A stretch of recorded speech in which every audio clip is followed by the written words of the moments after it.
বেশ কয়েক মাস ধরেই ভারতীয় দলের প্রধান কোচ গৌতম গম্ভীরের ভবিষ্যৎ নিয়ে আলোচনার সৃষ্টি হয়েছে। চলমান টি-20 বিশ্বকাপে শিরোপা ধরে রাখতে না পারলে তাকে বাদ দেবার কথাও এসেছে বহু আগেই। তবে এবার গুঞ্জন উঠেছে রাজস্থান রয়্যালসের অন্দরমহল থেকে গম্ভীরের কাছে এসেছে মালিকানা গ্রহণের প্রস্তাব। সাম্প্রতিক এক প্রতিবেদন অনুযায়ী রাজস্থান রয়্যালসের মালিকানায় বড় ধরনের রদবদল হতে যাচ্ছে। ফ্র্যাঞ্চাইজিটির নতুন ৩ অংশীদারের একজন সরাসরি প্রস্তাব পাঠিয়েছেন গম্ভীরের কাছে।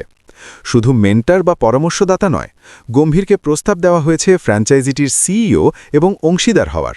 তাকে দলের প্রায় ২ থেকে ৩% শেয়ার বা মালিকানা দেওয়ার পরিকল্পনা রয়েছে রাজস্থান শিবিরের। আইপিএলের ইতিহাসে গম্ভীরের নাম যেন সফলতার সমার্থক। কলকাতা নাইট রাইডার্সের ৩ বার শিরোপা জয়ের প্রতিটিতেই ছিল তার ছোঁয়া, ২ বার অধিনায়ক হিসেবে আর সবশেষ গত বছর মেন্টর হিসেবে। এবারের প্রস্তাবটি লোভনীয় হলেও এর পথে বড় বাধা হয়ে দাঁড়িয়েছে কিছু আইনি জটিলতা।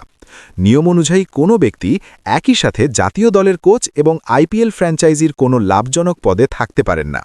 তাই রাজস্থানের এই রাজকীয় প্রস্তাব গ্রহণ করতে হলে গম্ভীরকে ছাড়তে হবে ভারতীয় দলের প্রধান কোচের আসন। বর্তমানের ভারতীয় দলের সাথে গম্ভীরের চুক্তি রয়েছে ২০২৭ সালের ওয়ানডে বিশ্বকাপ পর্যন্ত। সেক্ষেত্রে চলমান টি-20 বিশ্বকাপ পরবর্তী সময়ে যদি বোর্ড গম্ভীরকে রাখতে চায়, তবে জাতীয় দল নাকি আইপিএল, কোন পথ বেছে নেবেন গম্ভীর?